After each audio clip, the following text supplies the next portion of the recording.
Good, good. How are you, sir? Good. You hear me okay? Yes, I do. Yes, I I'm can. good. How Yes, I you can. doing, man? I'm good. Thank you. Thank you for just taking time out. Again, I know you're ripping and running and everything else, so I appreciate it when I reached out. You said not a problem. Just let me let basketball end, and I got you. I really appreciate that. Like I said, Oh, my pleasure, man.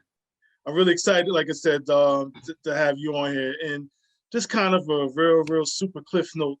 How I got to this. It was just one of these things. I was just having some fun or just wanting to do some stuff for my family, like immediate family, some extended family, as far as I would just make up something to get them online, because they, some are very apprehensive to get on, like my parents or what have you. But, upon them getting on like one of these calls with me, outside of what I got them to get on, I just wanted to share like my appreciation for them and what have you here. And then from there, I realized like, I have a sports family too, just from being New Jersey, Essex County, you name it. And I was just like, I just wrote up a wish list of people let me see if I could get him or her on, and just kind of just go from there. Thus, obviously, you being on that wish list because you for a whole lot of reasons here. I know I got a little cheat code with immaculate here, so I use Lion that. born and lion bred, man. Absolutely, absolutely, absolutely. So that's basically how this thing, and then this is morphed into like a little bit of a life of his own. But it's been great just to go down like memory lane, talk, high school sports or et cetera. Here. So like I said, it's just been great to catch up with people, that I haven't seen or talked to, or just maybe not even necessarily had a dialogue throughout my life. We all just knew each other in passing, Mm-hmm. So it's been great. So like I said, thank you. And again, I don't know how much time I have with you, so I'm gonna get going. You Okay, know, cool. just Mike Kinney here. Well, I hopefully you're comfortable being on the other side here.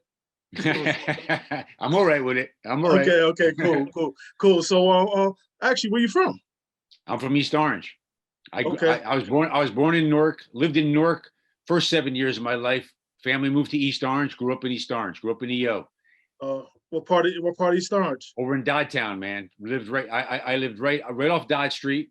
Colonial Terrace was the name of the street. I know exactly what you're talking Right up the street from the Franklin Library, right about. across the street from Franklin School, right around the block from Holy Name School, right Holy around the block name, from Whitney Houston's house. her house right there. Yeah, you got the McDonald's that used to be there. Down You the got everything street. Yep. down Oh the yeah. street. Yeah. I'm Salvador from. Park. You mentioned the Dodgetown East Orange. I'm Dodgetown Orange. I'm right off Thomas Boulevard. Apartment complex right there, born by the graveyard, Rosedale Oh heck Cemetery. yeah. My great grandfather is buried in that graveyard in Rosedale. Rosedale, yeah, wow. My even my family, my father, my grandfather, and I'm sorry, my father and my grandfather were both born in Orange. My Okay. great grandfather moved to Orange, believe it or not, in like 1895 Mm, from Hackettstown, New Jersey, from Knowlton, New Jersey. So my family has been in Orange since before the 1900s that's in good Essex stuff. County. Yeah. Nah, that's good stuff. Yeah, I'm born in Newark, Beth Israel, but raised in Orange. I lived in Newark probably a few months of my life, and then we moved into that complex. I was there ever since till I left after high school there. I know So nah, exactly what you're talking about. Yeah, yeah. yeah, I'm not far from there. I'm, that's like a right. mile from there. Yeah. That's right. So from there, so you went to elementary school. You went to Franklin or Holy Name I went to or Holy Name. Yep. okay. Yep. So you went there. Then when you love for sports, when did that kick in? Immediately. I don't remember. First of all, I don't remember not loving baseball, to tell you the truth. Baseball has always been my favorite sport.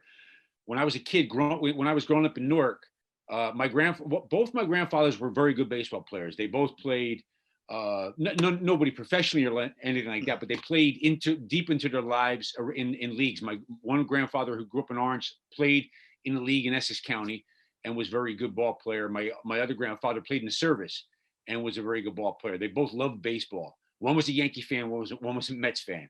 And my grandfather in Newark used to call me in every time the Yankees were on, and he used to Mhm. play catch with me in the backyard. So I don't remember by the time I was 4 years old, not loving baseball, not absolutely being, in love with it.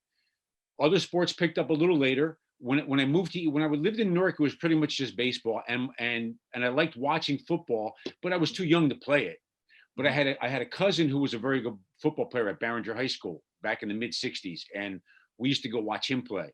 So I loved watching high school football loved any chance I had to play baseball. So I was playing baseball in Newark from the time I was like 5 years old in the boys club with the boys club right off Broad Street in Newark.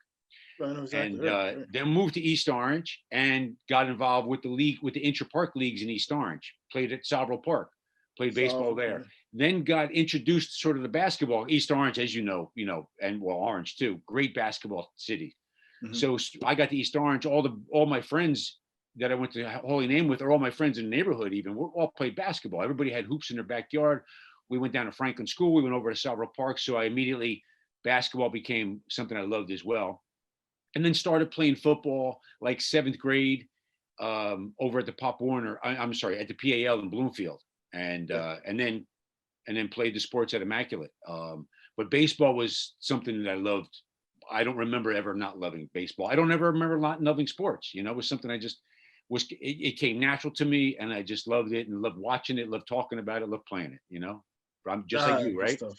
Nah, good stuff. And I mean, obviously, you had Salvo right there. Further down the street was Washington.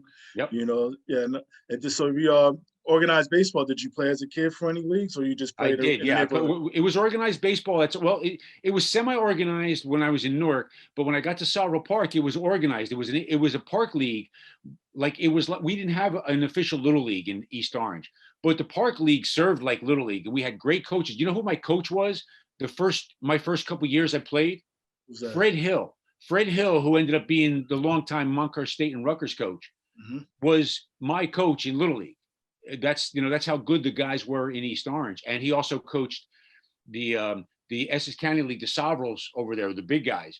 But anyway, Fred Hill was my first coach in Little League. I had him for a couple of years, and my teammates were Fred Hill Jr., Jimmy Hill, so guys who became excellent basketball coaches in their day and were good athletes in their day were my Little League teammates. So I played organized baseball in East Orange from the first time I got there, like 8 years old on. I played, and then played for Holy Name when I was in 6th, 7th, and 8th grade, and then played in high school at Immaculate. So organized ball as soon as I could. When we moved to East Orange when I was 7.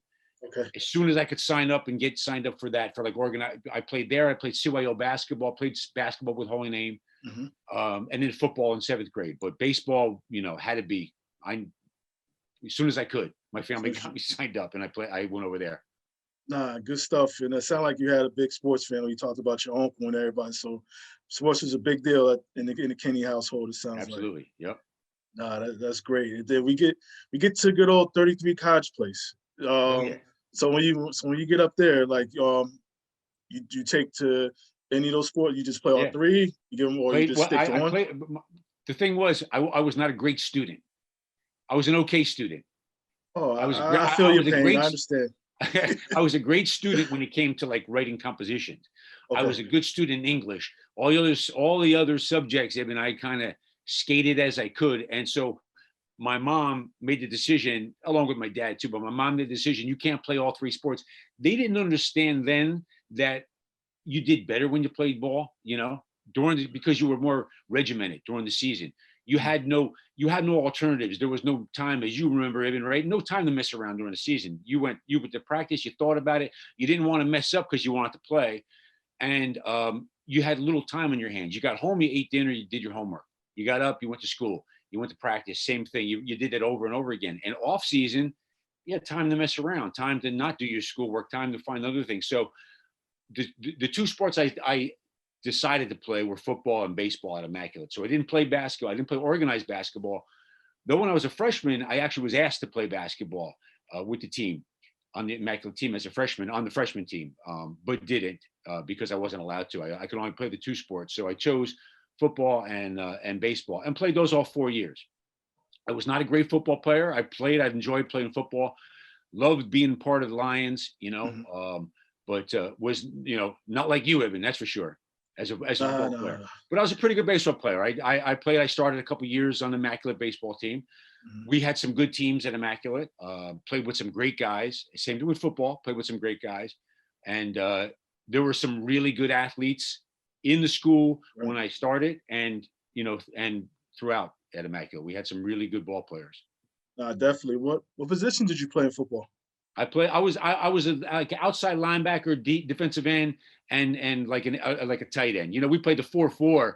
So Immaculate ran the ball, Yeah, ran the yeah, ball 42 times and passed the ball once. you know, Played a little okay. bit of. I was not a big guy. I was like 6'1", 170 pounds in high school. So I was thin.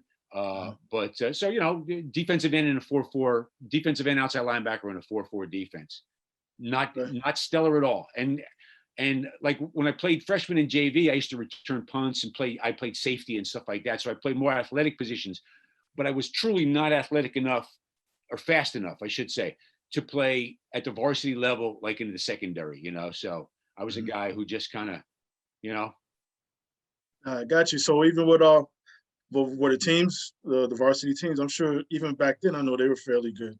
when I was a, Decent when I teams. was a sophomore, but when I was a freshman, Lou Rassiopi was a great running star. You probably Right. know that name I from know. coming through Yeah. Immaculate. He was the star of Immaculate. They started off freshman year very poorly.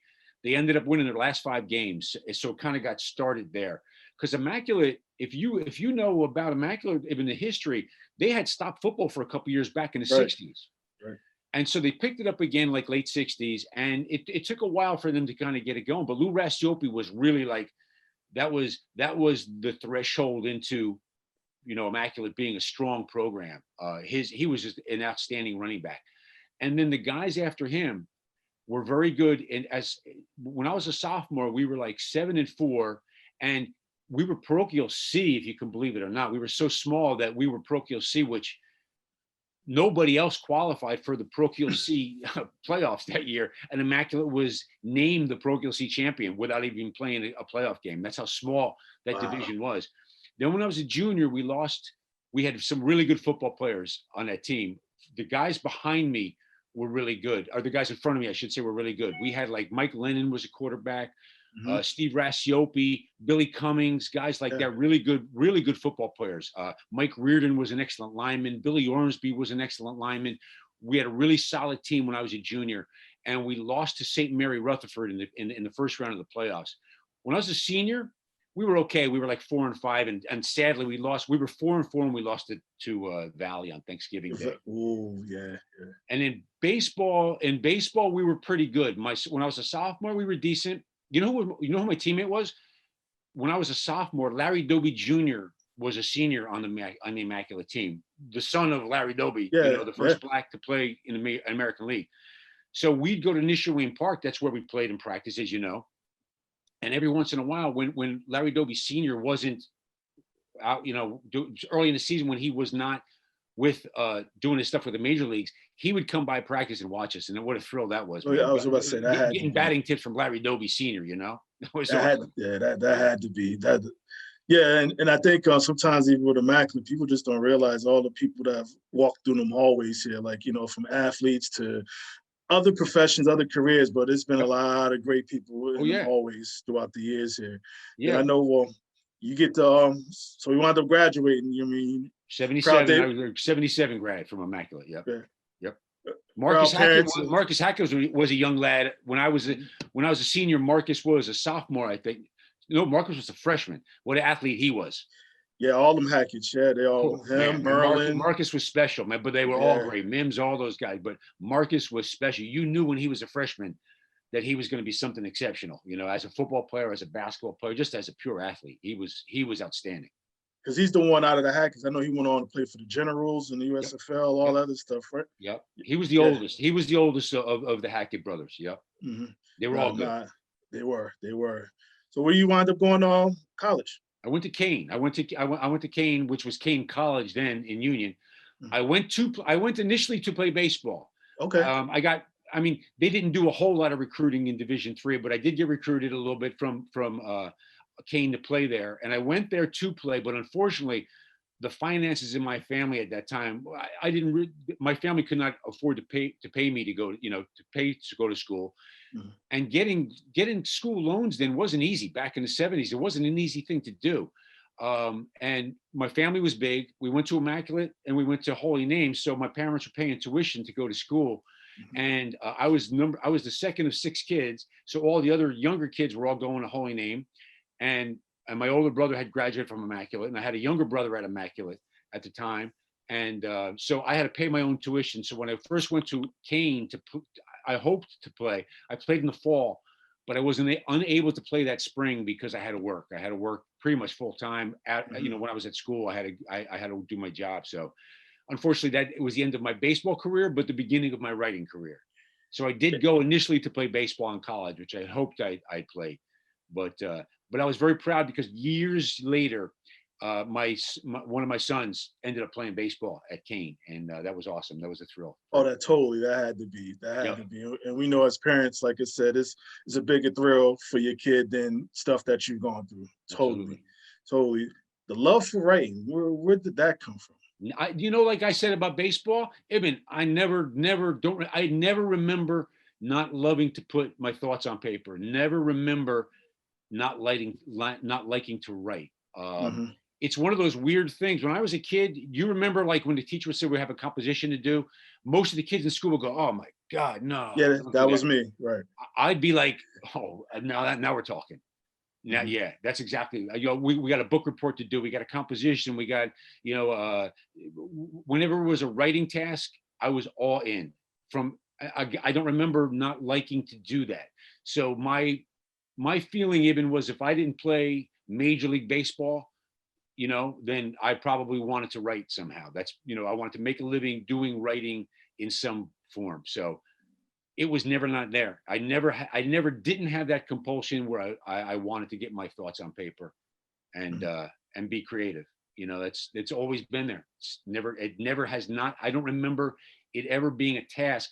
Not that some of the assignments I've written aren't sometimes a task, and not that, you're not always in the mood to really sit down and write. You got to work sometimes, but still, it was never something. I never wanted to do anything else in my life.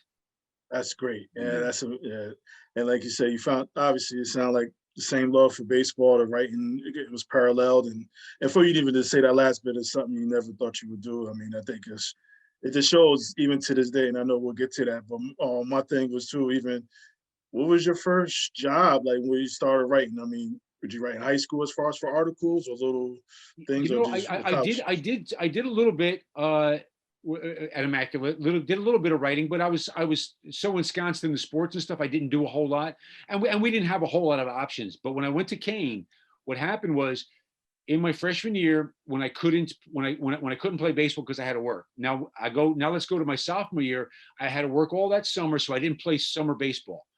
I went to Kane, and in my sophomore year, I didn't play in the fall because I was still working. And then my parents, God bless them, man. My parents said, "Listen, I know it's killing you not to play baseball. So we've come to an agreement. Why don't you try out for the baseball team?" And I did. I went as a sophomore, but even I hadn't played baseball in 2 years, man. Yeah. Organized baseball. So I went out for the team as a sophomore at Kane. And at that time, it was, you started in January, basically. So you're in the gym. You're in the gym at Kane. And you're hitting off a machine, and you're doing fielding stuff in the gym. And fielding and throwing, I was doing fine. And I was going along. There were, as cuts were going, I was doing well. But hitting against the machine, not so great, because it had been 2 years since I'd hit live baseball. I ended up being like the last guy cut before they went to Florida. It broke my heart. But what I did was, right after that, I go. I talked to the lacrosse coach who was at Kane. He talked to me actually because he used to look at charts back then in the late 70s at Kane and Montclair State, at Stockton, at those little schools where they played lacrosse. Most of the guys who played lacrosse didn't play in high school because there weren't that many high school teams in New Jersey. So they used to recruit guys from other sports. They used to recruit guys from football and basketball because they were really good athletes. And they would recruit guys who didn't make the baseball team or they knew played baseball. So Paulie Waterman, who was the Kane coach, asked me if I wanted to come play lacrosse. He said, "I was watching baseball practice." He said, "You look like you know what you're doing. I understand you went to Immaculate, so maybe you're from, I don't know, you're from Montclair." I said, "Oh, well, you know anything about lacrosse?" I said, I know something about lacrosse because I went to Immaculate. I know a lot. I went to school with a lot of guys at Immaculate who grew up with guys from Montclair High School.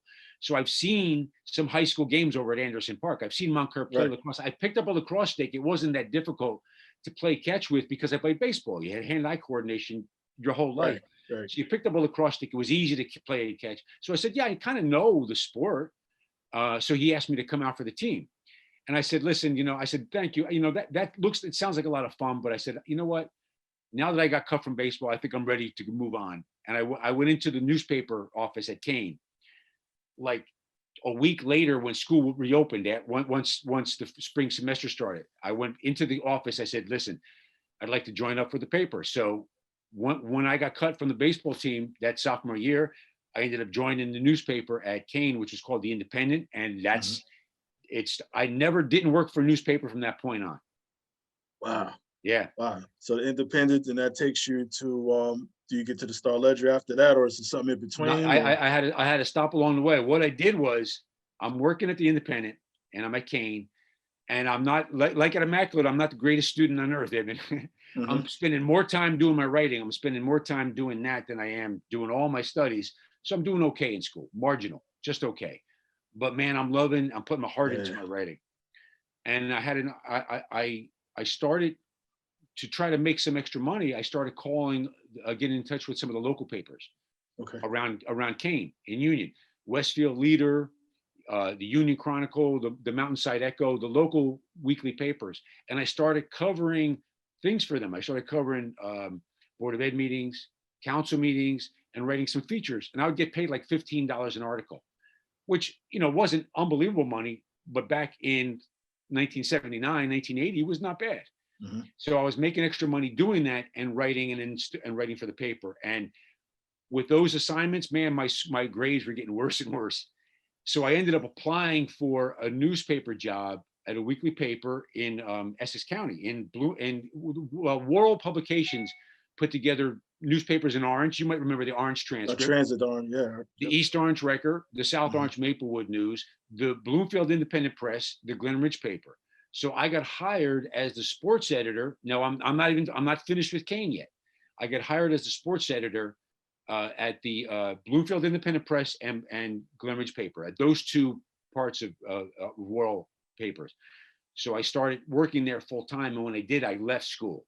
I ended up leaving Kane before I graduated, and was working there. And about a year or so later, a part-time opportunity started at the Ledger, and now we're talking like 1982. So this was 1980 into 81, and then early part of 1982, I started working part-time at the Ledger, and within a year, a full-time position opened up there.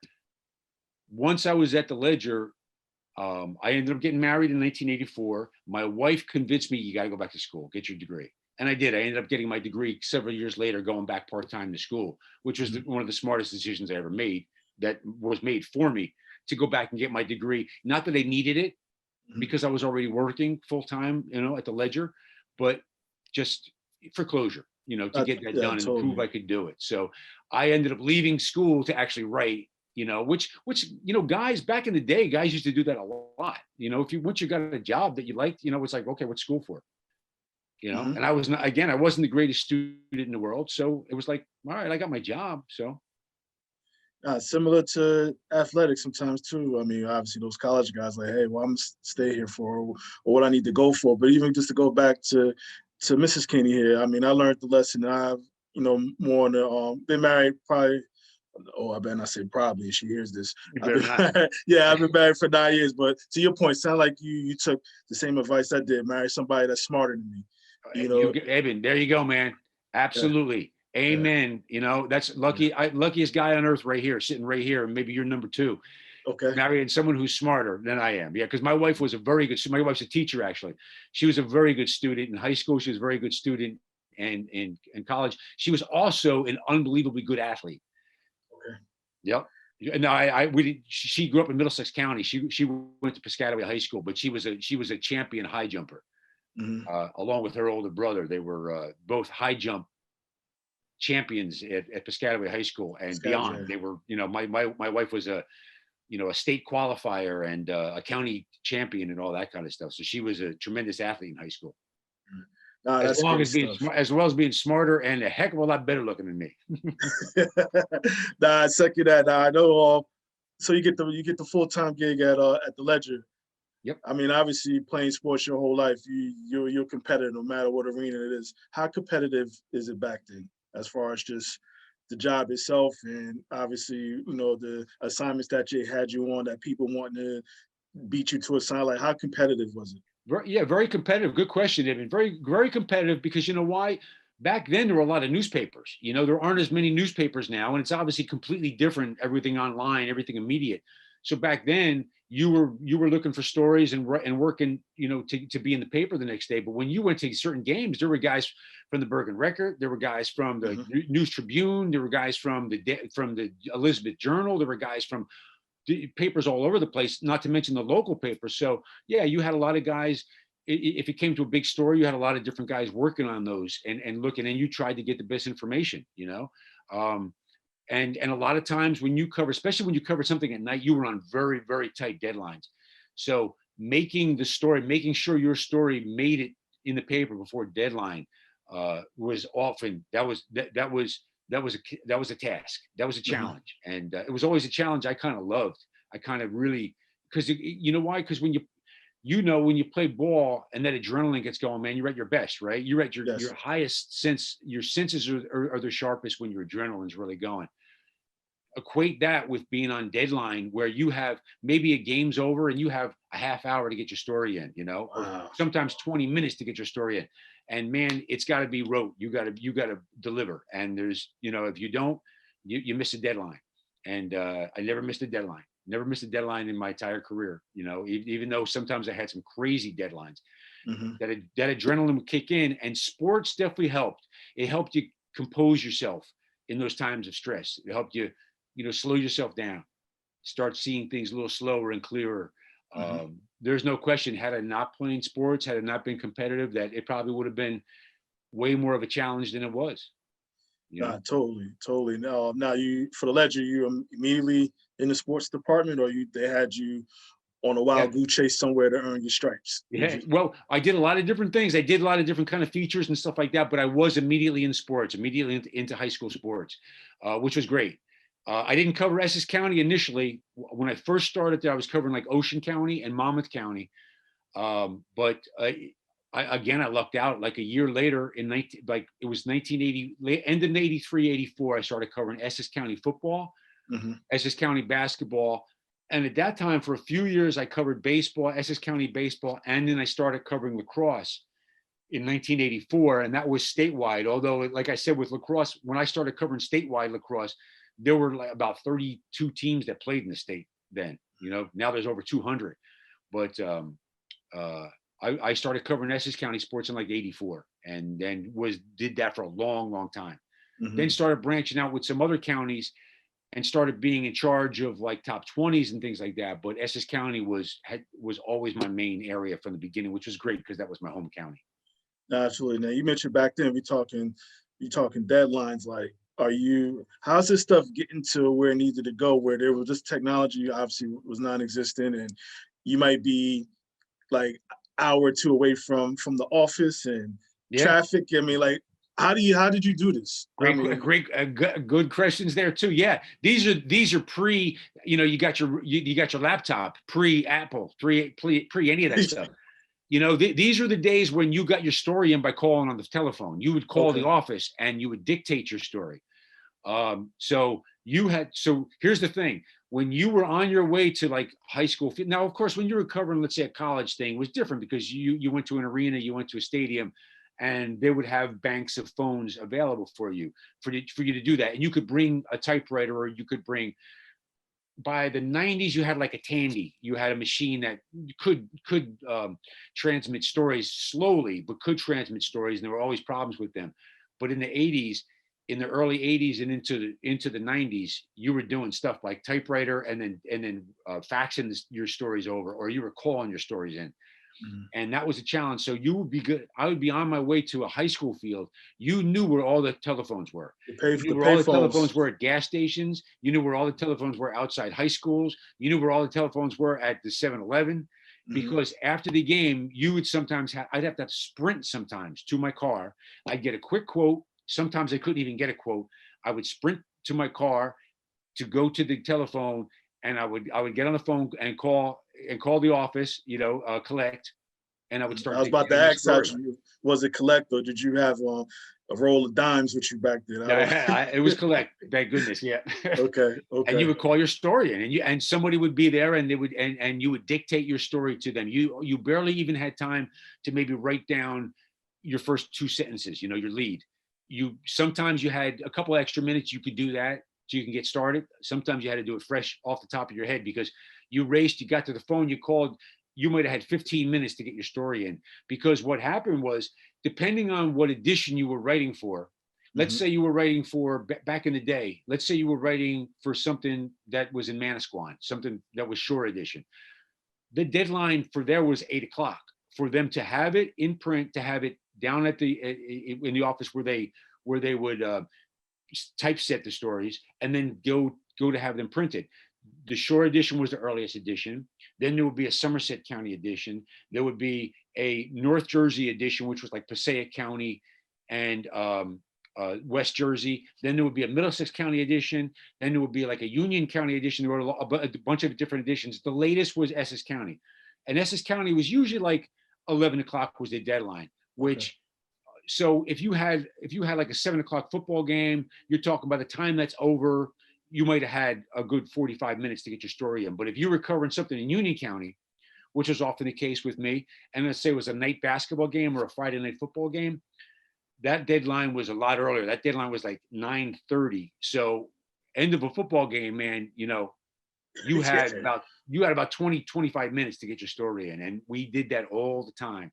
But we had really good people on the other end of the phone who would take your dictation and do a good job of that. And you would do the best you could. And what you could do sometimes was you could call it in, they would set it, and then you could call back about 10 minutes later and clean some things up or maybe add a couple of extra graphs. Because once they got it started, it was already set in a position in the old newspaper, the way it was. They would have, like, let's say 8-10 inches set. Once they got it in there and set, they would have some time to make the additions if you had some editing to do in there.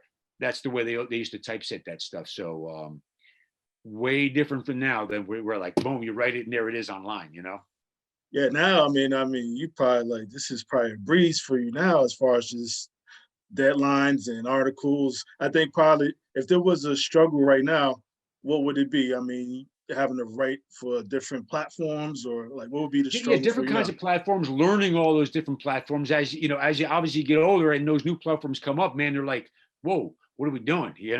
Mm-hmm. But also because it's so immediate, so many different people are pumping out that information.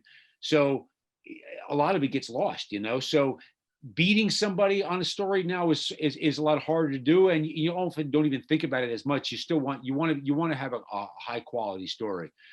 The great advantage is that if you make mistakes, even if you make a bunch of mistakes, you can go back immediately, change them, fix them. So that's a real advantage now to writing that way, where if you made mistakes and they ended up in the paper, hey man, tough. If it was in the paper, you had to live with it. And it's sometimes it was tough because sometimes you'd make a bad mistake. You'd you'd put somebody's wrong name in, you'd put some wrong information in, and man, there it was staring at you in the newspaper. And until the next day's paper came out where you could make that correction, you had to live with it. Now it's like, you made a mistake. Somebody lets you know, somebody texts you, somebody tweets you, oh, you made a mistake there. Okay, I'll fix it. Boom, it's fixed, So that's an advantage. The disadvantage is like everybody's there. Everybody can get the information at the same time.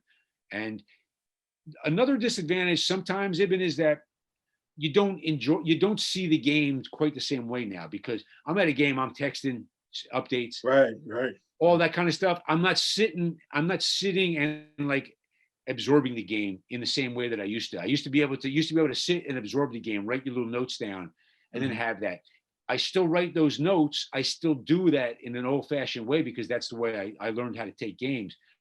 But at the same time, there's a lot of immediacy involved because people are expected, tweet the scores out, get the scores out, get some photos, get that stuff out. So there's a lot of immediate information that you're kind of required to do, and you want to do. You want to give people, if you're out there covering something, you want to give people who can't be at the game, especially this past year, man, you want to give people information. But at the same time, it takes a little bit away of the way you used to do things, which was you'd have the chance to absorb the game. You'd have a chance to really have a good conversation after the game with somebody, especially if it was an afternoon game. Mm-hmm. Some of that changes, So there's advantages and disadvantages to doing it in this age. Nah, good stuff. And I know even back when you started, like, what's like your tip? Obviously, you had your staff that was on the other line when you giving them the information. So did you used to go to events to be yourself? Did you have a photographer with you back then? I mean, if it was Usually for did. Yeah, the ledger back then, man, we had a huge staff. We had over 20 people who worked just high schools even, mm-hmm. who worked full time covering high schools. That's how big the ledger was. Again, these are pre-internet days. Before the internet, before the World Wide Web, the ledger was the paper in New Jersey. Circulation for Sundays was like 800,000. It was we were gigantic. We had all the great advertising. If people remember the old Star Ledgers, man, the Sunday paper was that thick. Yeah. A lot of that was advertisements. Like we'd have 40 pages of classified advertisements that people were paying several $100s to talk, to put in the paper because they were selling their boat, put in the paper because they were trying to sell their cat, put in the paper because they wanted a babysitter, put in the paper because they wanted to paint houses or were looking for somebody to paint their houses. That all went away with the internet.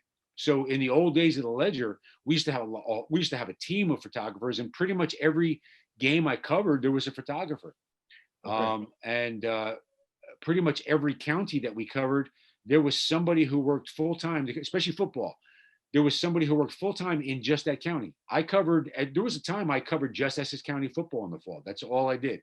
Somebody else covered soccer for the Ledger. Mm-hmm. Somebody else covered Union County football. Somebody else covered Morris County football.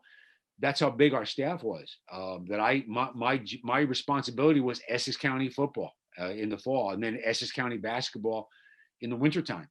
Mm-hmm. And in those days, pretty much every game that you covered yourself, there would be a photographer to take photos, and we would have 4 or 5 pages of sports. In the old days of football, the Sunday paper would have like 5 pages of high school football results. It was amazing. Mm-hmm. No, definitely was. And you speaking of staff here, as far as when so we get to these accolades, the end of the season awards, like the all counties, states.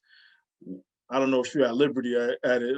What goes into all of this? I mean, I'm curious, just in a sense. I mean, I know different sports have different amount of people that play. Obviously, mm-hmm. Football, you have 22 student athletes that you got to get on the first team, and so, but you're talking second, third team. So we're going what? Pardon me, my math, but you give or take, that's about 40-something people that you got to put on the team. And you're a one man. I know you're a one man band, but a one man band sometimes does need some help. Oh yeah. So how what goes into like all of this stuff? Like, does it start? You mean when you got picked first team all Essex County? You mean? Oh no! I didn't have no break with that. I'm kidding, man. Yeah, but you were first team all county, man. You could play. Yeah, second, junior, first. Son. Yeah. Yes, you were. So what I would do was at the end of the season, I would contact every single coach in Essex County, and I would ask them for their nominations, and they would give me the nominations. So I would get a chance to see a lot of games because here's one of the bad things is you kind of recall, Evan, because when you played, you figured it was that way. There weren't that many teams in Essex County that played on Friday nights. Friday night football was not a big thing in Essex County. There were most of the fields in Essex County back in the day didn't have lights. Mm-hmm. There were very few schools in Essex County that played at night back then. So you'd go to a game. I'd go to a game every Friday night, regardless, because there were a few. Newark, for instance, their fields had lights. School Stadium had lights, and Unterman Field had lights. This is pre-Shabazz Stadium. So mm-hmm. I would go to a game probably at Unterman Field or School Stadium. I would go up to West Essex, something like that. They had lights. Caldwell got lights eventually. Cedar Grove didn't. Glen Ridge still doesn't have lights. Montclair still doesn't have lights. Immaculate obviously didn't have lights. East Orange eventually got lights at Robeson, and Orange had lights for a long time. So you would go to the game. I would go to a Friday night game every Friday night. I would go to a game every Saturday afternoon. And so by the end of the season, since I was covering Essex County at that time, I would see a lot of games in Essex. There were like 25 teams that played football in Essex County. Mm-hmm. And at the end of the season, then you'd have the playoffs too. So you'd have a chance to see some teams beyond the 9 week season. And at the end of the season, I would contact every single coach in Essex County. So 25 coaches would give me their nominations. Okay. And after that, I would go through all those based upon what I saw, what I thought, based upon what statistics I had, and then based upon what coaches would nominate. And I would ask every coach, nominate your guys in order of preference and nominate opponents that you saw. Okay. One of the troubles with Essex County, Ibn, was that it wasn't a super conference back then. It was very fragmented. Essex County had a lot of the teams were in a bunch of different leagues back then. So it wasn't like it is now with the Super Essex Conference where it's, the county is the conference. You had teams when I first started, you had the New York City League, you had the Iron Hills Conference, you had the Northern Valley Conference. So you had the Colonial Valley Conference, you had the Colonial Hills Conference. You had a bunch of different leagues that a bunch of different schools from Essex County played in. So for instance, Colonial Hills Conference, at the end of the season, I would talk to Immaculate, Verona, Cedar Grove, Glen Ridge, but that was it. They were the only schools in Essex County that played in the Colonial Hills Conference. You'd have the New York City League, then you'd have the Northern Valley, so it'd be like Clifford Scott, Orange, West Orange played there, and then the Iron Hills were like Seton Hall, Columbia, Livingston. So the teams were all detached, all in different conferences. So I'd see them, but a lot of the coaches wouldn't see the kids in the county because you were scouting against the teams. They could speak, like the guys in the Colonial Hills could speak more about Mountain Lakes or more about Kinnelon, than they could about Caldwell, or they could about West Essex, or they could about East Orange, because they didn't see those schools and they never played those schools. So that was one of the disadvantages of Essex County being as fragmented as it was back then. But it was also kind of fun because you got to see guys from other counties and compare them against the guys from Essex County. So that was kind of fun in a way. But I would have liked to have seen more Essex County against Essex County, which there wasn't a whole lot of back when I first started because of that reason. Interesting. And so obviously we'll stick with football for a second. So you get obviously, so you get your teams. Does it make a difference the level they played as far as from parochial A, B to group 1, 2, 3, 4? I mean, because again, I'm sure my other follow-up question would be too, I'm sure you got a few taps on your shoulders throughout the years. I'm calling you by your first name just for an example. I'm sure that just, but hey, Mike, can I talk to you? Absolutely, call me by my first name. No, it's Mr. Kinney to me, but I'm sure you get tapped on your shoulder like, hey, Mike, you got a second? I'm sure you got a few taps on your shoulders about some choices you made. So more than a few. Yep, absolutely. Yeah. And you know what? It's funny you say that too, because I would spend a lot of my basketball season with the taps on the shoulder, because that's when they would want to talk about the football. Hey, Mike, I see you had Carlo Walton second team, for East Side. He's first teamer. Like, yeah, okay, I messed that up, Because it was tough, because I know Essex County came out like that first night of basketball. It was like that first week of basketball. That's right. All Essex came out. I mean, that's exactly right. Yep. Yeah. So I don't know. And you're so right. Would be a lot of that would be guys from Group 1 or Group 2 who would feel a little slighted because the team was overloaded with guys from, let's say, Montclair. Right. Montclair was a powerhouse. Always was a powerhouse in Essex County, and especially at that time. So the team would be a little overloaded with Montclair, with East Orange, with the big schools in Essex County. And then some of the smaller schools would sometimes feel a little slighted. But I'll tell you this, and anybody who knows me and knew me back then, I went out of my way to see the small schools and to give the small schools credence. I was a small school guy, remember, I went to Immaculate. Right. So I grew up in a small school, and I know what it was like to go to a school where I felt guys on my team who were, I thought, fitting for all county. I was never an all county football type player. Baseball, maybe I could have been considered for all county, but football, no, I was not an all county level football player. But I thought there were guys who I played with who were, and I was a little resentful when I saw that some of those guys didn't make all county because I knew they were playing for a small school. So sometimes it was easy to overlook those small schools. I went out of my way to not overlook those small schools. But when you ask coaches, even small school coaches, they would invariably bring up guys who played, for the big schools. So you were talking about okay, who'd you want to nominate? They would bring up guys from Montclair, even though it might have been Caldwell or Verona I was talking to. Well, I know I know that guy's good, So, so a lot of the times there would be that, and obviously those guys were excellent players in their own right, and they played at big schools. They were tremendous athletes, but yeah, that was always a hazard that you tried to avoid, missing kids because they played for small schools and overlooking them. You didn't want to do that. Not totally. And like I said, I don't know. Like I said, I just know certain certain times of the year, I'm sure you parked right in front of the school. It wasn't like no dark streets. So just based on some of people's attitudes towards all this, because I mean, it just gets crazy with people's opinions and everything else here. But Oh yeah, also that's some of the fun of it as well too. I mean, yeah, as warped as that may sound, oh but yeah. it's still some of the fun of it. And I think now when you go from county, like, and I know some of the years you did all state, like how does that happen? Luckily there, it's a room full of guys. Okay, Back when we did it, all the guys who did their own county, we would all meet. We would all meet in a room, and every guy. So we're talking about, and any guys who covered part time for us too could be in on it. If they did any football, if they covered some football, and they would have an opinion, we'd have a room of like 15 guys at the end of the season, and we would spend hours and hours, and sometimes we'd spend hours and hours, and then we'd go back. Well, not sometimes. We always spent more than a day. What we would do is usually we'd meet for hours, and we would try to get the all-state team done, the first team all-state.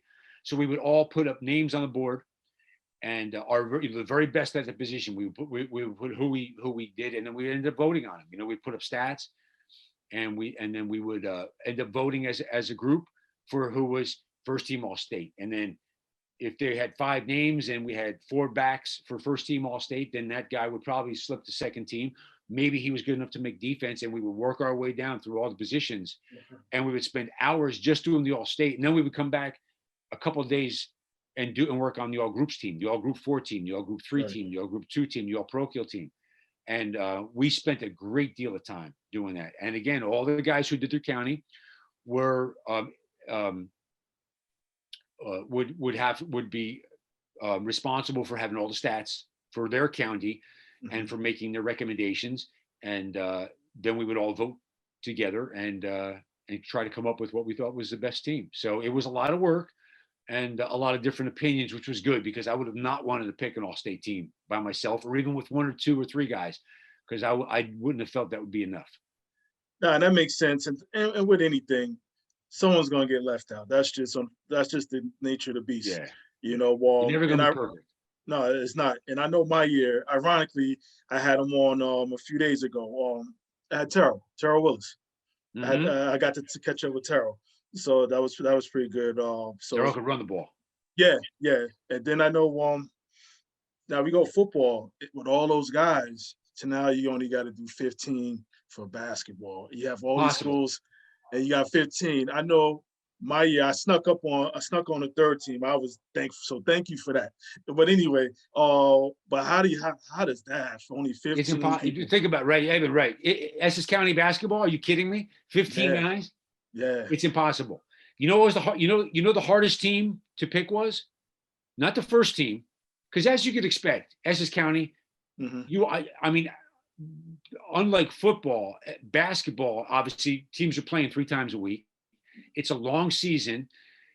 Now, when I started covering basketball, this is the pre-showcase time. There were no showcases all weekend long, with the best teams.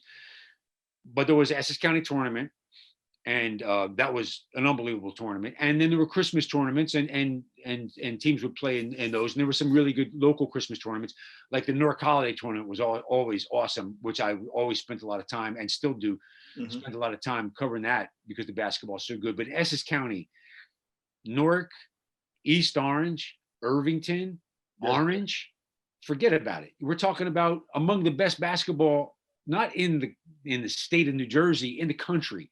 That consolidated area, we're talking about among the best basketball you could find in the country. There, along with Union County and Hudson County. You can't find a better area so consolidated for basketball. And I'm including these days New York City. That was and there's the hub of basketball was Newark and in East Orange and Orange. That was Mhm. the heart of basketball in Essex County. So picking those 15, picking those top 5 was not the most difficult thing in the world, because by the end of the season, once you've gone through seeing teams, your best teams multiple times. I mean, I would see the best team 7, 8 times by the end of the year, Okay. because they would play an Essex County tournament deep into the tournament. You'd see them in premier games along the course of the season. And then, of course, you'd see them in the state tournament. If they were that good, they would keep moving along. So when you're talking about some of the great Seton Hall teams, the Right. 99 Seton Hall team, let's say, with Marcus Toniel Yeah. and Mark Curry and Brandon Knight, Yeah. those guys. I would see those guys probably 10 times by the end of the season, maybe more. I don't even know. But you knew who the top 5 was. The impossible thing was picking the third team, because to pick the third team, when you're that number 16, 17, 18, 19 kid in Essex County, he was good.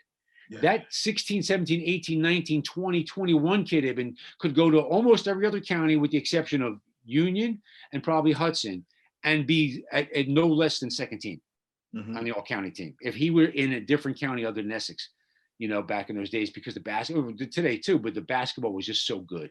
You could pick 15 kids from Newark. Oh yeah, absolutely. And have a team that would, that you could match up against almost anybody. You could pick 15 kids from East Orange back in the day. Pick 15 kids from East Orange High School, Clifford Scott High School, and Essex Catholic High School. And you had 15 darn good basketball players, And so, yeah, it was impossible picking basketball even. Yeah. Yeah, I can only imagine, and then thank you for even explaining. Like I said, for years, I just never knew how that stuff went down. And like I said, I was the last one on that third team. So I appreciate you weeding me out of what well, you were a warrior, man. You were a tough kid. You were a really tough kid. You were a skilled kid, but you were tough. You brought that football toughness to your basketball. And, that's probably what ended up getting you over. You were a guy who wasn't going to back down to anybody. Now, I'm kind of veering off for a second, but I'm going to get back. But one question, I just didn't want to forget this one. Obviously, me being immaculate and immaculate throughout the years, any immaculate biases or even early on in your career? Because it's tough. I mean, you're human. You're human, at least early on. I mean, but as you kind of got in the flow of things, you just saw them as a team or the regular school, same player as the next player here. You know what? Here's the thing. I tried so hard to not have bias, to be as objective as I could with Immaculate. Since I was covering in the area, I was covering Essex County. I tried so hard to be objective that I honestly think, and I mean this, I honestly think that at times I have done wrong by Immaculate. Okay. Because I went out of my way to be so objective that I think I messed up a couple of times. And I'll tell you what, I messed up a couple of years ago. Jalen Carey, we didn't make first team All-State. He didn't make first team. Yeah, he didn't make first team. Yeah. And you know what? If I did it again, I feel if I did it again, I would have pushed a little harder for Jalen Carey. And Jalen Carey, unfortunately, was a product of my maybe being immaculate. Now, it wasn't just my decision, but it was a big part of my decision. And my being an immaculate guy, I was afraid, since we're talking about first team All-State basketball, I was a little afraid that some people would point a finger and go, he's an immaculate guy. That's why he made it. And I realized after that, Jalen Carey should have been there. He was that good. And, so I really tried hard. And I think I was mostly successful at being as level as I could be, as objective as I could be, as fair as I could be. And I think the immaculate kids that made it properly. And those who didn't, or were second team, third team, I think it was proper, except I think Jalen Carey might have been a product of that. And I regret that. I think I would pick Jalen Carey first team. Yeah, I was gonna ask in regards to that first team. So I mean, this is All-State basketball, so it's similar, obviously, to football. You come with your guys from Essex County, and you come with the other guys, and you guys just kind of put the names on the wall and kind of just go from there. And again, with basketball, Eben, it was a little easier because the guys who covered basketball, by the end of the season, we were all largely in the same places seeing the state tournament game. So everybody usually got a chance to see the best guys. And because there were so many basketball games during the course of the season, you got a chance to go out and see some other teams play.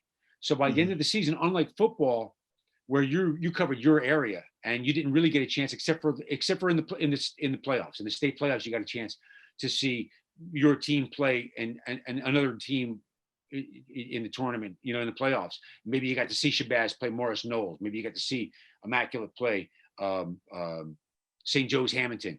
You got to see some of those other teams based on there. But basketball was a little easier to see other guys play, especially when you knew guys were possibly going to be all state. You went out and took the opportunity to go watch them play. So when we would meet, the easier part about basketball was most of the guys had seen the guys who were up on the board for all state. So there was more agreement based upon having witnessed those guys and not just based upon the information that someone was feeding you. So it was a little easier to pick the very best basketball teams then. But then again, all state in New Jersey, again, 15 guys. 15 is tough. Yep. That's really tough. So I know it's similar, obviously not to go sport by sport, but lacrosse, baseball, it's the same dynamics, the same kind of system that went into all of those here. Just with sports, I mean, obviously you've been around it your whole life. Like what has stuck with you to this day, just your involvement with sports? Yeah, you know what? One thing that stuck with me as far as the athletes go, a lot has changed outside the athletes. A lot has changed as far as parents' involvement, for instance. When I was a kid, parents were never involved. Yeah. Oh man. Yeah. Parents showed up to see the games. Parents showed up to see the games. They didn't involve themselves in the stuff. The coach coached. You went to practice. Nobody was around practice. The parents went, and the parents respected what the coach did and said. Whether you were being punished in some degree, whether you weren't starting for some reason, the parents accepted it as well. That's the way it went. You work harder. The parents are way more involved these days. But one thing I found, Ibn, is that the athletes themselves don't change a whole lot. Okay. The kids themselves don't change a whole lot. The attitudes, the thought process, the work, it's not a whole lot different than it was. And I'm talking 40 years ago, basically, when I started covering high school sports. One thing I found that was this.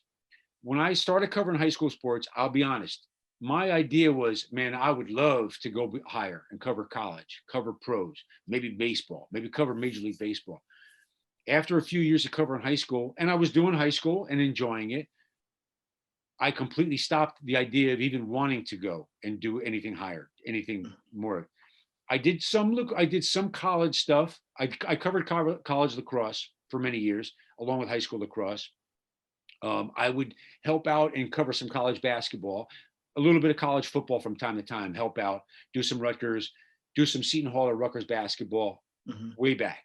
I would help out and do a little bit of that. But once I was ensconced in high school about 5-6 years, I came to the idea that I didn't want to leave. I loved covering the kids so much. I loved I loved being around that youthful attitude. The attitudes of 16, 17, 18-year-olds, and being around the high school scene, being around the high school coaches, because the high school coaches were teachers. Right. They were truly teachers in that aspect, because the kids were still learning as athletes, still maturing as athletes, but they were legitimately, literally, usually teachers in the classroom too. So they were teachers, they were educators. And I loved being around that aspect of it. But the kids' attitudes, Ibn, they haven't changed much from when I first started covering high school sports in '82, when I was myself not far removed from high school sports, to now, when I'm 61 years old and I'm covering still high school kids. It's not a lot different. And I love it because they work just as hard, if not harder. They have more at their disposal, I would say, as far as training than even you had back in the late 80s, early 90s, right? More in the way of camps and things like that. Some guys have, they specialize and they have people to work with. That was in that, back then you played in the park too, right? That's how you got you got your extra basketball and playing in the park. That's right. That's changed. That aspect of it has changed. But when you come down to it and it's game time, when you come down to it and it's practice, I don't see a whole lot of difference. And I love that continuity that I've been able to deal with in my professional life of covering that. So I went from thinking I was going to move beyond high school and advance myself into some other realm to thinking I don't want to leave high school. Mm-hmm. I don't want, if somebody came to me tomorrow even and said, listen, I'm going to give you the opportunity to cover the Yankees, I'd say, please don't, please give it to let somebody else do it. I'm going to give you the opportunity to cover Rutgers football or Rutgers basketball. I said, please let somebody else have that opportunity. I'm fine. I love covering high school. Nah, you could tell. I mean, just articles, just in general, every turn around, you're somewhere. You could just totally just see the joy that you have, that this fulfillment this brings you here. I know. You mentioned the parents. I mean, I can only, like, on a typical day. I mean, you got about 20,000 emails you haven't opened? I'm sure. I'm sure it's like they come hot and heavy, man. Yeah, you know. I'm sure for probably needing your own personal assistant just to, sift through all that. And you probably at times, like I said, had to have your own probably security with you, the parents could be something else. And I see that, just being an official, because I do a little bit of officiating up here as far as basketball and football. It's just, to your point, the parents are like unreal. And to your point, the kids, they stay the same for the most part. I mean, got some exceptions, but what time and era don't, but for the most part, they just stay the same here.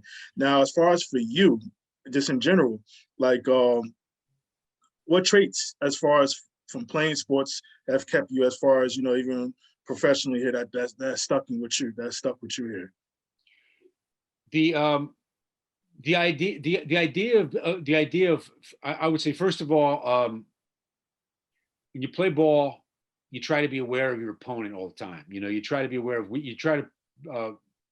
be aware of weaknesses constantly. Mm-hmm. You try to accentuate your strengths constantly. You're always looking to accentuate your strengths, and knowing, though, if you really truly want to be good and advance and be better than your opponent, then you've got to find ways to go beyond what your strength is, and you've got to be versatile. You have to for instance, you got to work on your left. If you're right-handed, you got to work on your left. Your basketball, right? You have to work on your left-handed dribble. You got to be able to shoot from your left side. You have to be able to defend. You've got to be able to. If you're a baseball player, hey man, if you could switch hit, if you could learn how to switch hit, that's going to help you, because you're going to be better as a right-handed hitter against a lefty than you are as a left-handed hitter against things like that. Trying to size up your opponent, trying to find out see all their weaknesses, and then accentuate your positives and find a way to be better. Well, same thing with writing. You find your strengths as a writer early, but you understand you can't rely on those same strengths all the time. You have to improve. You have to keep improving. So always looking to test myself as a writer. I was always looking to experiment a little bit, try something different, but always know what my strengths were, know what my weaknesses were, and try to make my strengths stronger.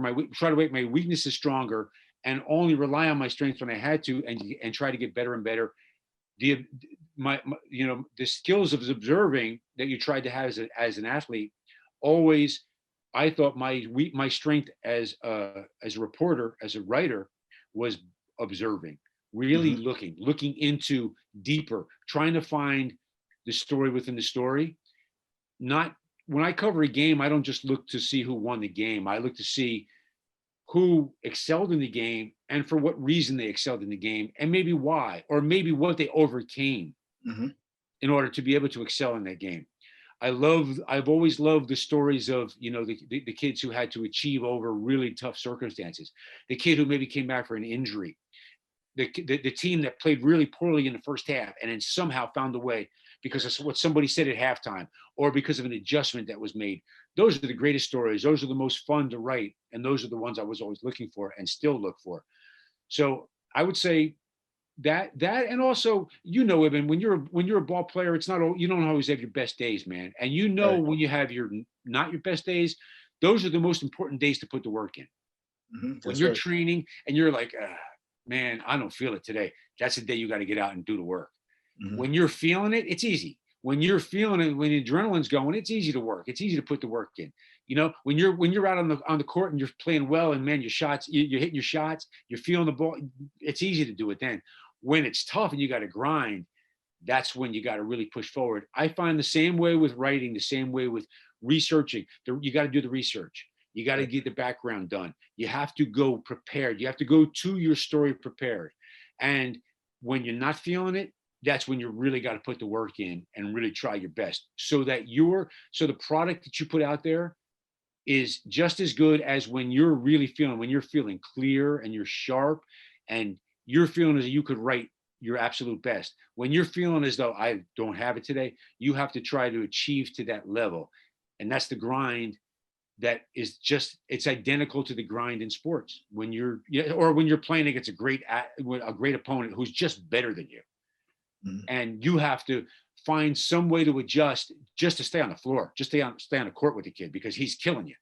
So you have to, like, I can't shoot over this kid, so I'm gonna have to find, other people. I'm gonna have to pass now. Yeah. So many parallels to life and other professional sports play here. You mentioned putting the work in. I want to see. I won't take too much of your time, but I want to see if you just want to put you on the spot and see if you could put some work in with some of these questions as we kind of conclude here. Up and down these highways, to the games, venues, what have you. You prefer the Parkway or the Turnpike? Parkway always. I'm a Parkway guy, man. Okay. I grew up less than a mile from 148. Okay. I'm a 145 and 148 were my exits. Gotcha. Yeah. Know all about it now. Parkway, absolutely Parkway. Game or night or whatever. Your go-to spot to get something to eat in New Jersey. Now, or back in the day. So what is it now? Because right now, my go-to spot, I would say, is the Mark Twain Diner in Union. Okay. It's why? Because I went to Kane, and it's always been there on Morris Avenue. Morris Avenue. I was going to say it must be on Morris Avenue. It's on Morris Avenue, and so when I went to Kane, that's what that's where I met my beautiful bride at Kane. Okay. So we spent a lot of time at the Mark Twain Diner, as going out and as engaged couple and as married couple, and I've been married a long time. So Mark Twain Diner, I would say, is my favorite place. I can't wait to get back there. Back in the day. McDonald's on Dodge Street. That McDonald's on Dodge Street. Yeah, man. Yeah, no, I remember that. I remember that place. And like you said, Whitney Houston's right there. Yeah, her house is right there. Twitter or Facebook? I gotta say Twitter. Yeah. Okay. Less characters you can use. Yeah, fewer characters. Boom, punch it out there. Mm-hmm. To me, more immediate. It's right there on my phone. I can do it at the games. Mm-hmm. Yeah, definitely Twitter. Star Ledger, New York Times. Oh, baby, don't even ask me that. Star Ledger. Star Ledger. New York Times is an amazing paper, but the Star Ledger, that's my home. I delivered the Star Ledger from the time I was in 5th grade. My family did not get the Star Ledger. I got the Star Ledger my entire life. When I was a kid in Newark and East Orange, we always got the Star Ledger. I delivered the Star Ledger from the time I was 10 years old until my senior year in high school. I delivered the Star Ledger in East Orange. This was destined, though. So this was destined. I'm a lifetime ledger. Got you. Your favorite journalist to follow? Tom Verducci, Sports Illustrated. He is, to me, the premier baseball writer in America, and he's an Essex County guy. He went to Seton Hall Prep. All the Verducci's, all of those guys. He's a Verducci. Yeah. He is a fabulous writer. Fabulous writer. Your first feature article you ever wrote, remember? Yes, I do. First feature. Now, okay. Do you mean the Star Ledger or just your first one ever published? The first story ever published for me was at Kane College in the Independent. The first story that was ever published was a article on the lacrosse team. Actually, the first professional story that was ever published was in the Mountainside Echo. It was a Board of Education meeting in Mountainside in 1981 was the first story I ever got paid for to write. Did you have to be pro or against something in that article, or was it just It was about? complete. It was purely. It was just. It was a news article, and Okay. I covered the meeting and had quotes and just wrote about what was handled on the agenda. It was boring. I'm about to say, Boring. did you? I'm about to say, Yeah. did you stay awake the whole time? It was hard. It was hard. It was really hard staying awake in those. Yep. My first Yeah. sports article that was published in the Star Ledger was actually the non-public track finals, A and B track finals in 1983.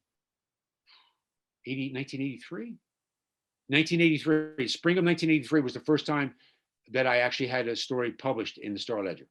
That it was track. It was track. I was part time. No, it had to be 82 then because I was part timer then. 82. Yep. I track, and then I covered, believe it or not, a bicycle race. It was the next thing I covered, like the tour of Nutley and the tour of Somerville. Yeah. Oh, yeah. No. Cycling is a great sport. Cycling is a great sport. Yep. You have the best article you ever felt you wrote. Wow. Best article. You know what? I say this all the time, and I've spoken to students, so I'm not going to change. The best article I ever wrote is the one I hope I'm going to write tomorrow. Okay. I tell students that all the time, so I can't go back. There are a lot of stories I'm very proud of, but I want the story I cover tomorrow to be the best thing I ever wrote, and I don't care what it is. I don't care if I'm covering a Group 1 basketball game about two teams that are under 500 and they're just playing to win 500, or if I'm covering the tournament champions final. Sometimes those sub 500 games might be the best game. There's some of the best, sure, my favorite articles I've ever written. I covered one last week, as a matter of fact. It was the last basketball game played in New Jersey during this pandemic, and I loved writing it. Yeah. Nah, good stuff. Is there an article you wish you never put out? Wow. Never put out. I can't say there is. No, there's some I would love to go back and edit. Okay. But not that. No, nothing. I'm ashamed. Nothing I'm ashamed of. There are elements of stories that I'm like, oh God, but not that I'm ashamed of. Yeah. Now, just for ha-has here, a coach was giving you the hardest time throughout your time. Joe Lennon at Immaculate. Immaculate, huh? Yep. Okay. Because you know why? Because he cared. Yeah. And he believed in me. Mm-hmm. He was my football. He was football. Well, he was football coach at Immaculate in my junior and senior year. He was an assistant before that, and he was head baseball coach all 4 years that I was at Immaculate. So he was on the staff the whole time in football, but he was the varsity coach because Jack Jones had left after my sophomore year, and Joe Lennon became head coach my junior year. He gave me the hardest time because he believed that I could do more with what I had. How about as far as a journalist, any coaches throughout the years? Yep. Lloyd Glicken at the Star Ledger. Lloyd Glicken gave me crap when I first started. Yeah. and took me to task time and time again where I hated him. Yeah. And I loved him. And I love him, and I will always love him. He died quite a while ago. But he taught me to be a better journalist. And Joe Lennon taught me to be a better baseball player. And Joe Lennon was also my favorite coach of all time. He was the toughest, and he's also my favorite. So I hope I didn't jump ahead, but no, we good. No, that's good stuff. That's good stuff. Now, actually, best sports school in Essex County. Sports school? Yeah. Montclair Immaculate Conception. In all honesty, it's tough, man. I'll tell you what, for the small school, and man, Immaculate's got a great tradition. Immaculate does, but I'm gonna go away from my home fellows, and I'm gonna say the best overall, all sports. It's hard to pick against Montclair. You know what? Montclair's got an unbelievable football history, and they have an unbelievable lacrosse history, and they've been good in other sports. Southside and Shabazz, Newark Shabazz, Newark Southside, powerhouse throughout the years, and not so much. Well, they're good football, very good at football. I'm going to say Montclair, Shabazz, and You know, a sleeper might be West Essex, man. That's it. Yeah. West Yeah. Essex is an excellent sports town, man. Mm-hmm. Excellent sports pro. You know, their football team is always good. Baseball is always good, it seems. You know, obviously not quite in basketball or anything, but always solid in almost every other sport. No, absolutely. And I know I had one of your former colleagues. I talked to him about a week or so ago. Mike Lamberti. Yeah, he mentioned that when I asked him that same question, he said Montclair as well. He did Montclair. Yep. And I'll be a homeboy here too and say East Orange, man. You know, East Orange has had some great years. Totally. When I was growing up, there was no better basketball city than East Orange. Between East Orange and Clifford Scott, you know, it was, man. Yeah. Speaking of teams, best 3 teams from any sport you ever seen in Essex County during your time at your time. It could be high school up to now. Excellent. Okay, I'm gonna say that '99 Seton Hall basketball team. They were tremendous. They won a tournament champions. So did the '05 team, and so did Orange. Orange, your Tornadoes, man. Orange won in '94. With the Val Simmons and those guys, yeah. Heck yes, yep. Seton Hall Prep '99. Wow, oh my gosh. Any sport, you can go any sport. Any sport. You got one Seton Hall. So again, not just covering, just teams I know of. Teams you know of, not just covering. Okay. Got to think for a second now. Man, so many great teams.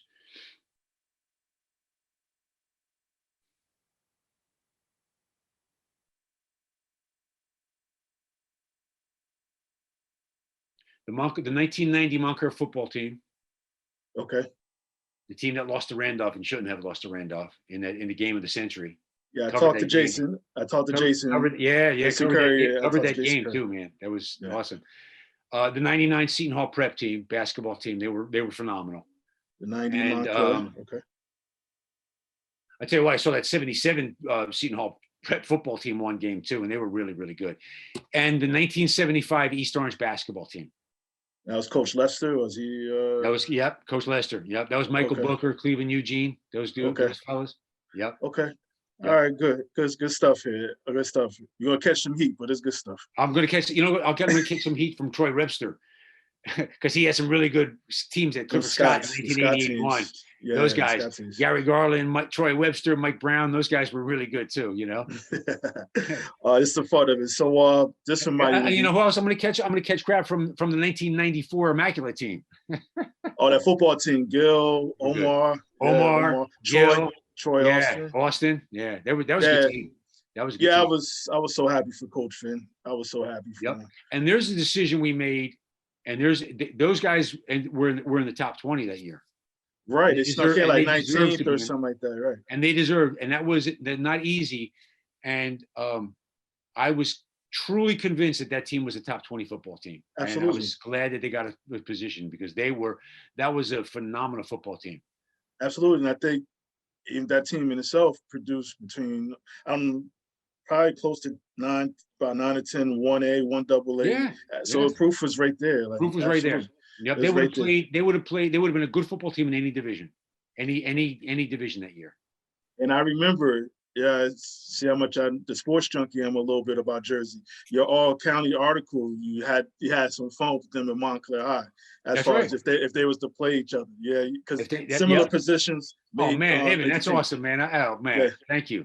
Yeah. Thank you. That's awesome. That's exactly right. Because you had Gil quarterback, you had Little Ponton, Derek. Derek Ponton, So you had the comparison. So I do remember. I remember that article. Yeah. Yeah. And even with the top 20, and I know I didn't touch on it, but that's all you guys again, just getting in the room, like different sports and just talking it out. Yep. I mean, as far as that goes. Every week we would sit, and before it came out, we would go over it, like, you know, who would be leaving, who'd be coming in, who's, you know, how do we have to do it? And again, it was tough in football because so many teams didn't play one another, you know. Right.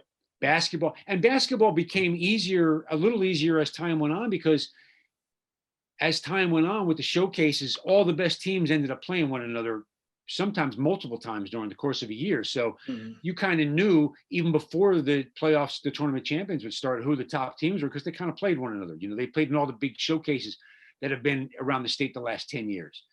So you knew Roselle Catholic, Pats, all those teams, Ranny, you knew all those teams were as good as they were because they all tested themselves against one another. Back when we first started, there was a little more mystery to it, Mhm.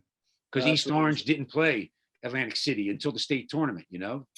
Right. Camden didn't play Shabazz until the state tournament. So a lot of it was based upon what you saw and what you trusted, what the other guys in other areas did. So there was a little more mystery to the Right. top 20s then than there is now. Nah, totally. Because I didn't know back then. I know you guys. My time too. You broke it down. You had the counties and all that, but I know things have changed with the super conferences and all Yeah. the other stuff too. So, Yep.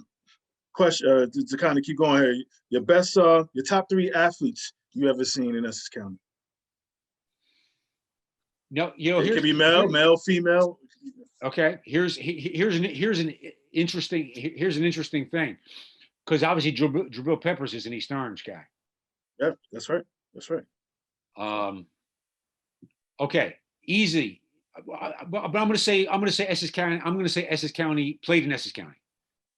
Bo Porter. Bo Porter played at Weequahic. Weequahic, yeah. He played football, basketball, and baseball at Weequahic. He played football and baseball at Iowa, at University of Iowa, and he played in the major leagues several years. Was a head coach. Was a manager. And was the manager of the Astros. Yeah. No, it's great. It's a great choice. Yeah, no, great choice. Bo Porter. I tell you what, man, Marcus Toniel would probably have been, had he not been injured his senior year. Marcus Toniel was not only a great basketball player at Seton Hall, but he was also a very good football player. I found out recently he just played football too. He was very good. Yeah, he was a very good football player. I'm going to say Randy Foy. Okay. North East Side. Bo Porter, Randy Foy, and Kelly Tripucka from Bloomfield. Okay. Who is my age. I saw him play in high school. Mm-hmm. And I know he was a phenomenal soccer player, which I went to Immaculate. I didn't care about soccer, but he was also a javelin thrower and stuff like that. But he was a very good basketball player, and he so just growing up, he was outstanding. And Bo Porter and Randy Foy were I think the 2 best I ever covered, for sure. Along with a bunch of other guys who were really close. Carlo Walton at Eastside was fantastic. The Knight brothers were fantastic. Ibn, you were an outstanding athlete, man. A multi-sport athlete. Outstanding. Gil Ross was an outstanding athlete. Gil, totally. Gil, Troy, Omar, all those guys. Marcus Hackett was one of the best athletes I've ever seen. Honestly, Marcus Hackett was. Larry Doby, who I played with at Immaculate, was one of the best that I'd seen. Mm-hmm. Now, man, Khalif Herman, one of the best. Yeah, Montclair. Yeah. Man, so gosh, there's so many. Devon Giles at Shabazz was a really, really good athlete, overall athlete. But yeah, I'm gonna stick with those. All right, I got one. Randy Foy, Bo Porter, and Kelly Tripucka. I got one for you, and again, 2 more questions, and that'll be it. Okay. I'm gonna go basketball on this one because it'll be here forever if it was a different sport. So, your all-time All-Essex team. If we go, I'm gonna help you out.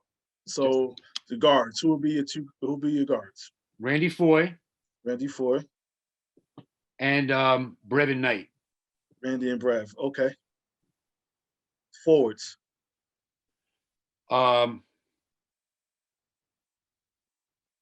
That's your all-time now. Devon Giles. Okay. And Brandon Costner. Okay. Seton Hall. Yep. Okay. Who's the big guy? Big guy is going to be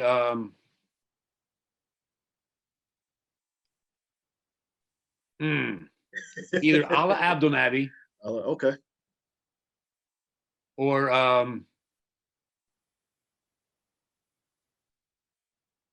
Oh man. Hmm.